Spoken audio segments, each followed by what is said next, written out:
तो दोस्तों, एक और नया दिन और मैं बलजीत परमार हाजिर हूँ एक नई कहानी, एक नया किस्सा लेकर।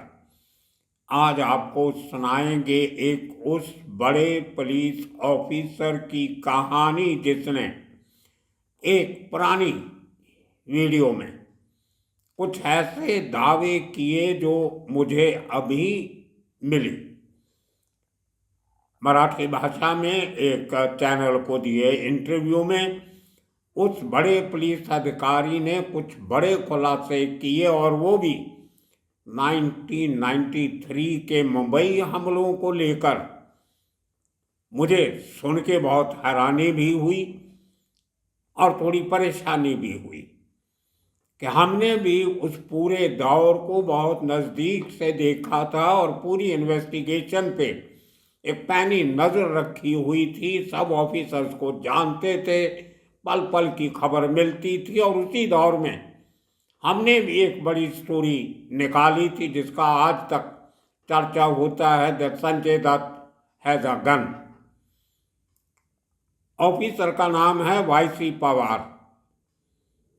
बहुत सालों से मुंबई में काम कर चुके थे, पहले जोन 4 में। हमने उनके ऊपर एपिसोड भी बनाए। मेरे भाई जैसे रिश्ते थे उनके साथ, बहुत क्लोजली काम किया लंबे समय तक। लेकिन ये उनके खुलासे जो मेरे एक दोस्त ने उनकी उस वीडियो की उस इंटरव्यू की वीडियो मुझे भेजी, तो मैं भी सुन के थोड़ा सा दंग हुआ।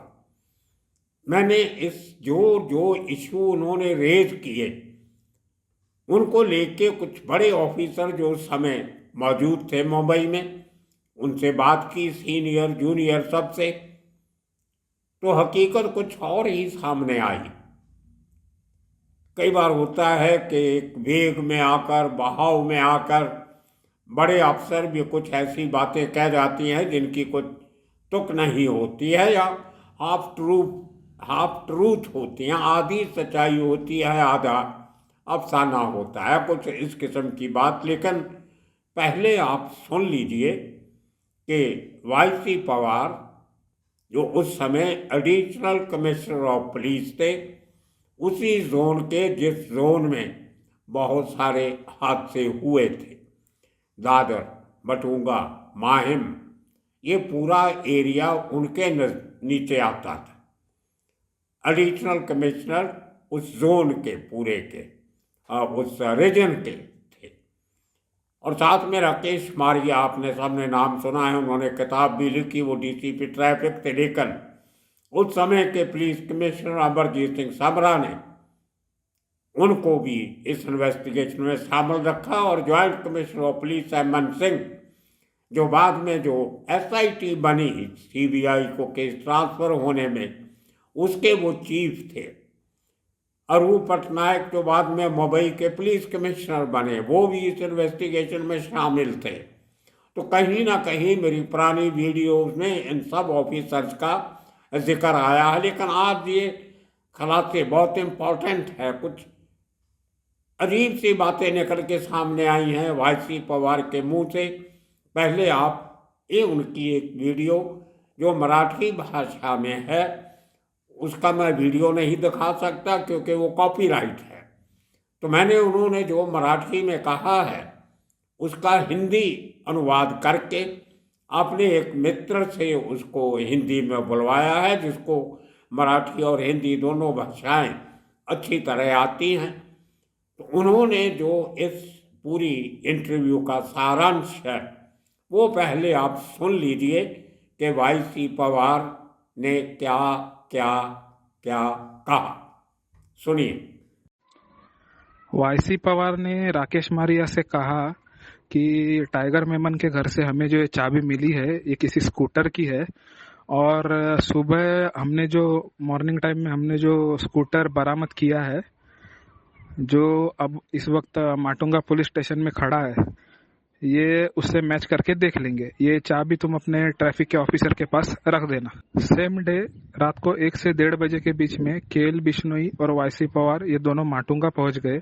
वहां पे केएल बिश्नोई ने एक लेडी को बुलाया था जो कि माटुंगा में रहती थी और कॉलगल रैकेटियर भी थी। तो केएल बिश्नोई ने उस लेडी से कहा कि तुम दाऊद के साथ टेलीफोनिक कन्वर्सेशन करो। ड्यूरिंग दैट कन्वर्सेशन दाऊद ने ये एक्सेप्ट किया कि बॉम्ब ब्लास्ट में उसका हाथ था और उसने उस कन्वर्सेशन में उस लेडी के सामने पुलिस वालों को, मुंबई पुलिस को गंदी गंदी गालियां निकाली। दूसरे दिन सुबह 11 बजे वाईसी पवार वो स्कूटर देखने के लिए पुलिस स्टेशन पहुंच गए। तो वहां पे सब इंस्पेक्टर डांगले थे। उन्होंने वाईसी पवार से कहा कि कॉन्ग्रेचुलेशंस, आपको जो चाबी मिली है वही स्कूटर से मैच कर रही है। तो वाईसी पवार ने उनसे पूछा कि ये चाबी किसी दूसरे स्कूटर की तो नहीं है। तो उन्होंने कहा कि जब तक इस पे फाइल नहीं मारा जाता तब तक ये दूसरे स्कूटर में लग नहीं सकती। ये चाबी भी ब्रांड न्यू है और स्कूटर भी ब्रांड न्यू है। तो कंफर्म हो गया कि चाबी उसी स्कूटर की है। जज ने इसके बाद वाईसी पवार से कहा कि इस आदमी को तुम इससे आगे मार नहीं सकते। तो वाईसी पवार ने जज को उस वक्त जवाब दिया कि अगर इस आदमी की जान को कोई खतरा बन जाता है या इस आदमी को कोई थ्रेट है मेडिकली और फिजिकली, और उसके बाद अगर मुझ पर मर्डर का भी चार्ज लग जाता है तो I am ready to face that. और दूसरी चीज वाईसी पवार ने यह कही कि उस वक्त जो एफआईआर बनेगी उसमें वाईसी पवार के अलावा और किसी भी ऑफिसर का नाम नहीं होगा। वाईसी पवार ने जज से कहा कि दुनिया में ऐसी कोई भी कोर्ट नहीं है जहां मुझे सजा हो सकती है। तो जज ने उनसे पूछा कि ऐसा क्यों। तो वाईसी पवार ने कहा कि वर्धा राजन के समय में टोटल 6 केसेस वर्धा के लोगों ने वाईसी पवार पे किए हुए थे। एक आदमी को पीटते हुए उन्होंने फोटो भी निकाला था जिसको वाईसी पवार पीट रहे थे, बावजूद उसके वाईसी पवार एक्विट हो गए। इस केस के इन्वेस्टिगेशन में पुलिस ने एक आदमी को अरेस्ट किया था।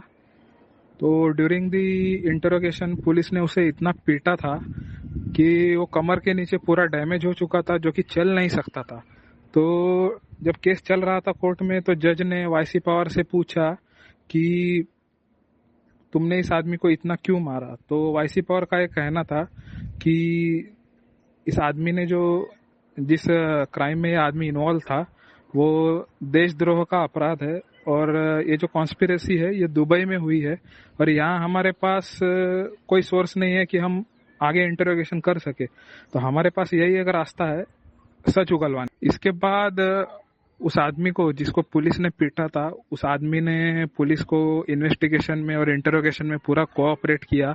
और वाईसी पवार कहते कि उस आदमी ने जो जानकारी पुलिस को उसके बाद दी, वो जानकारी और जो कॉलगल रैकेटियर थी उसने दी हुई जानकारी, इन दोनों की वजह से इस केस का जो इन्वेस्टिगेशन है वो कंप्लीट हो गया। इन्वेस्टिगेशन कंप्लीट होने के बाद पुलिस कमिश्नर अमरजीत सिंह सामरा ने वाईसी पवार को एक सीक्रेट नोट दिया था और जिसमें ये लिखा गया था कि इस केस का इन्वेस्टिगेशन करने में और साथ ही साथ माहिम में जो रायट्स हुए थे उनको कंट्रोल करने में राकेश मारिया और वाईसी पवार, इन दोनों ने बहुत अच्छी कोशिश की है या अच्छी तरह से इन्वेस्टिगेशन किया है।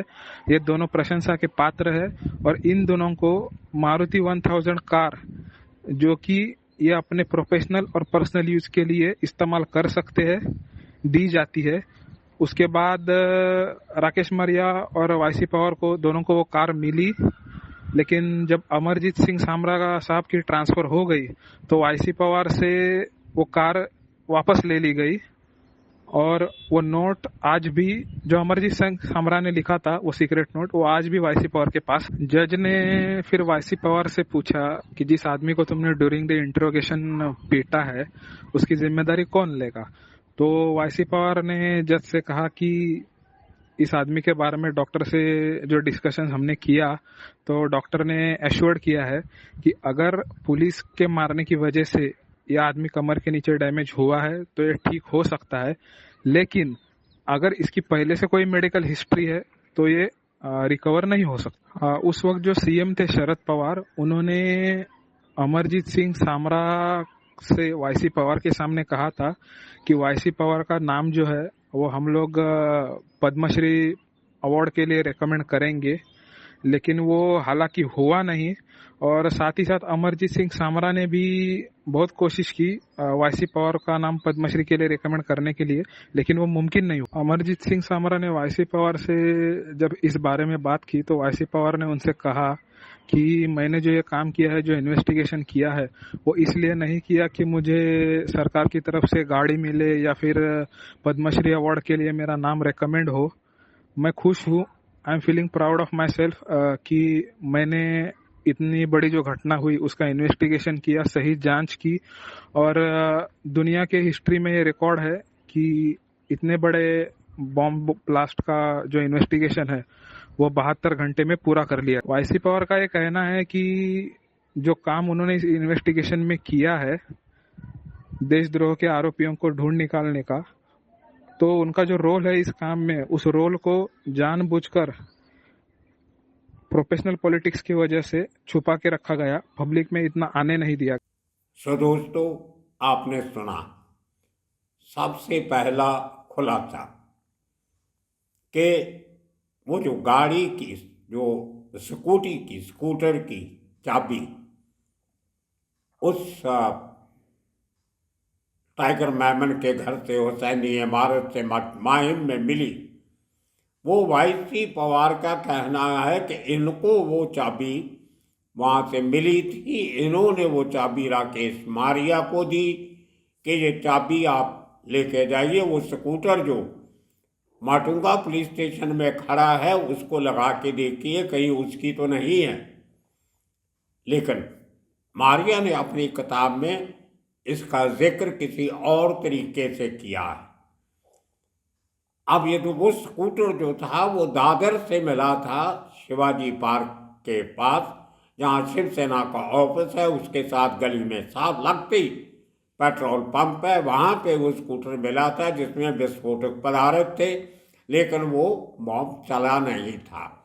तो उस स्कूटर को उठा के माटुंगा पुलिस स्टेशन ले जाया गया, जहाँ पे वो पूरी रात खड़ा रहा, लेकिन कोई ब्लास्ट नहीं हुआ, उसमें कोई दिक्कत आई होगी। उसके बाद जब खोला गया तो उसकी डिक्की से RDX मिला था, ये बात सही है। अब वाईसी पवार का ये कहना कि वो चाबी उन्होंने राकेश मारिया को दी, लेकिन Rakesh Maria is very particular about details. उन्होंने अपनी किताब में ये तो कहा है कि चाबी उनको मिली थी उनके ऑफिसर्स को तलाशी के दौरान माहिम में हुसैनी बिल्डिंग से, जो टाइगर मेमन और उसके परिवार का घर था, सारे फ्लोर उनके थे, एक आध कोई बाहर का आदमी था। तो लेकिन वाईसी पवार का नाम नहीं लिया उन्होंने। खैर, अब हो सकता है दो ऑफिसर्स की आपस में वो एक दूसरे को क्रेडिट नहीं देना चाहते होंगे। तो वाईसी पवार ने यह भी कहा कि जब उन्होंने हुसैनी बिल्डिंग का दौरा किया था ब्लास्ट के बाद, तो वहाँ पे अलग फ्लैट में उनको खाने की प्लेटें मिली थी, जिससे ये लगता था कि भागने से पहले जो पूरा परिवार खाना आध पचद्दा बीच में छोड़ के गया। प्लेटें पूरी तरह खाली नहीं थी, गंदी छोड़ के गए थे और उसमें आध पचद्दा खाना था। इस बात का जिक्र मारिया ने भी किया है अपनी किताब में। तो दूसरा बड़ा खुलासा, वाईसी पवार का कहना, जैसे आपने सुना कि KL बिश्नोई ने एक औरत को माटुंगा पुलिस स्टेशन में बुला के रखा था। ये 13 तारीख की रात, 13-14 की रात, 11-12 को ब्लास्ट होते हैं, रात 12 तारीख को ब्लास्ट होते हैं, पूरा दिन निकल जाता है। 13 तारीख और 14 तारीख की जो रात थी उसमें 1:30 बजे के करीब KL बिश्नोई, जो उस समय के DCP थे उस जोन के, उन्होंने एक औरत उनको अप्रोच करती है। जब वो उस औरत को अप्रोच करते हैं, इस बात का खुलासा नहीं किया, वो कोई बड़े लेवल की कॉल गर्ल थी, हाई सोसाइटी में घूमती थी। उसने उसको माटुंगा पुलिस स्टेशन में बैठा के रखा था। तो वाईसी पवार का कहना है कि KL बिश्नोई DCP और एडिशनल CP वाईसी पवार ये रात के 1:30 बजे मटुंगा पहुँचते और उस औरत से बात करते हैं और उस औरत को कहते हैं कि वो दुबई में दाऊद इब्राहिम को फ़ोन करें, और फ़ोन करती है और दाऊद के साथ बात करती है, और वो बातचीत ये दोनों ऑफिसर सुन रहे हैं पैरेलल लाइन से। और उसमें कहा गया कि दाऊद ने माना कि ये ब्लास्ट में मेरा हाथ है, और ये भी माना, और ये भी कहा गया वाईसी पवार ने कि उसमें बहुत सारी गालियां मुंबई पुलिस के अफसरों को, पुलिस को निकाली गई। ये एक नया खुलासा किया। इस औरत की बात हमने बहुत बार सुनी, लेकिन पूरी चार्जशीट में या इन्वेस्टिगेशन में इस बात का कोई जिक्र नहीं है। एक और बात वाईसी पवार कहते हैं कि कोर्ट में सुनवाई के दौरान जज साहब ने सवाल किया कि आपने इस आरोपी को बहुत बुरी तरह मारा है, इसकी रीढ़ की हड्डी पे चोट आई है, यह गंभीर बात है।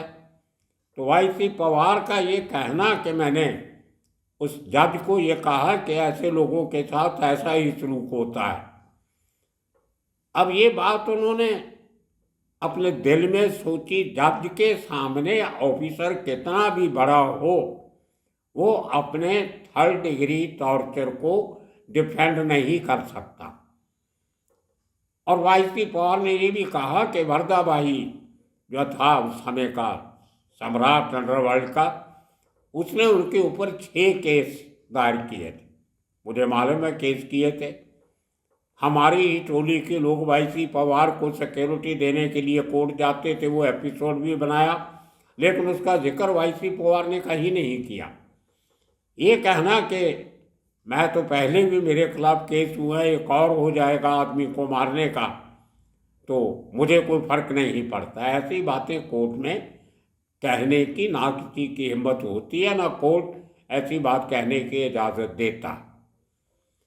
अगली बात जो आपने बड़े गौर से सुनी होगी, वाईसी पवार का कहना कि उनका नाम उस समय के पुलिस कमिश्नर अमरजीत सिंह समरा ने पद्मश्री के लिए रिकमेंड किया था। अरे भाई, अगर आप समरा ने नाम रिकमेंड करना होता तो वो राकेश मारिया का करते, अरूप पटनायक का करते जिसने इतना बड़ा RDX का जखीरा पकड़ा था, या दूसरे ऑफिसर जिन्होंने इतना काम किया। वाईसी पवार का रोल कोई बहुत बड़ा रोल नहीं था उस इन्वेस्टिगेशन में। He was one of the team members. लेकिन ठीक है, हर आदमी को लगता है कि मैंने बहुत बड़ा काम किया। और उन्होंने ये भी कहा कि शरद पवार ने भी उनके नाम की रिकमेंडेशन की, लेकिन बाद में जब जो नए पुलिस कमिश्नर आए सतीश साहनी, उनका नाम नहीं लिया, पर समरा के बाद पुलिस कमिश्नर सतीश साहनी आए थे, उन्होंने उस लेटर पे साइन नहीं किया। तो मैंने कुछ अधिकारियों से बात की, किसी को इस बात का इल्म नहीं है।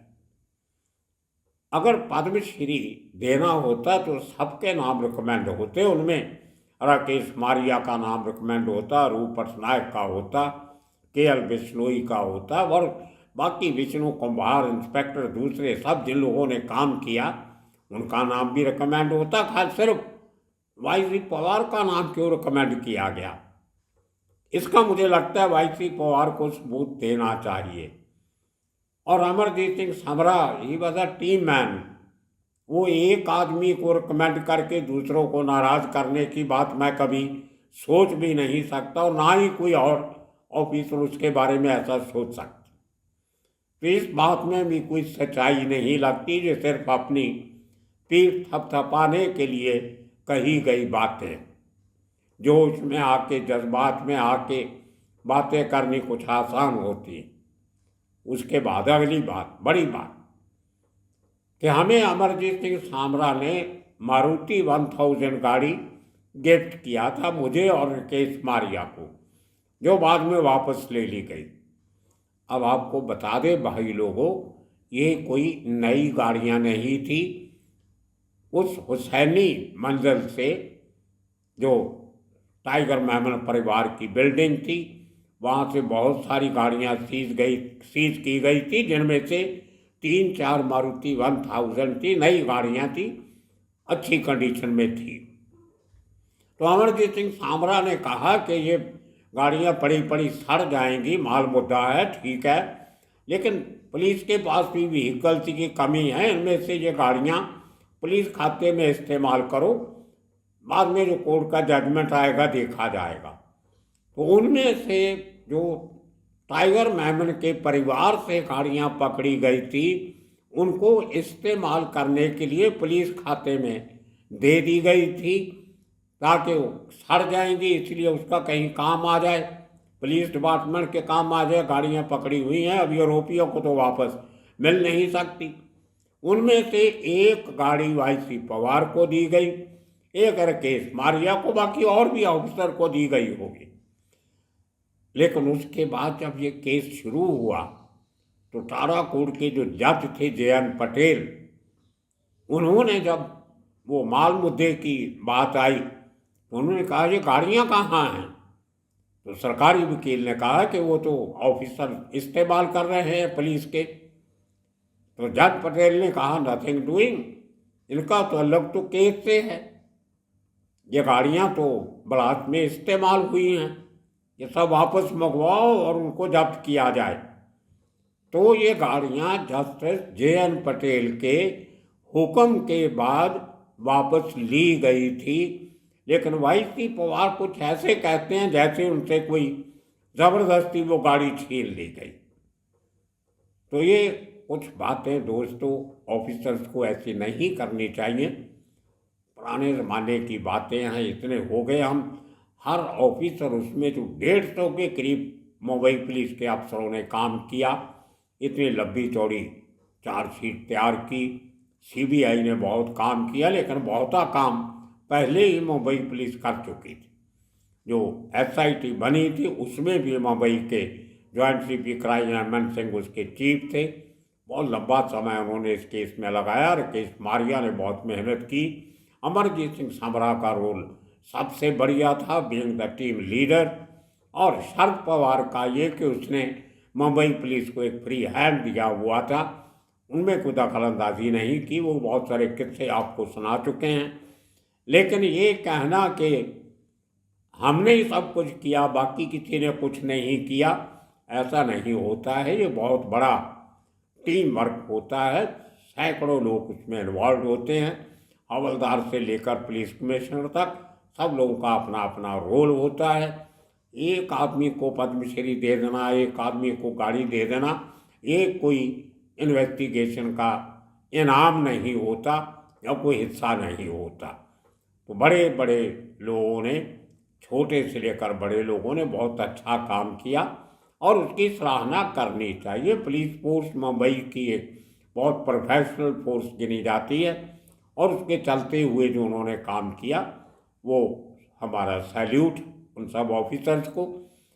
तो आने वाले दिनों में इसी किस्म के और कितने कहानियाँ लेके फिर हाजिर होंगे। तब तक के लिए आप सबका बहुत बहुत शुक्रिया, धन्यवाद।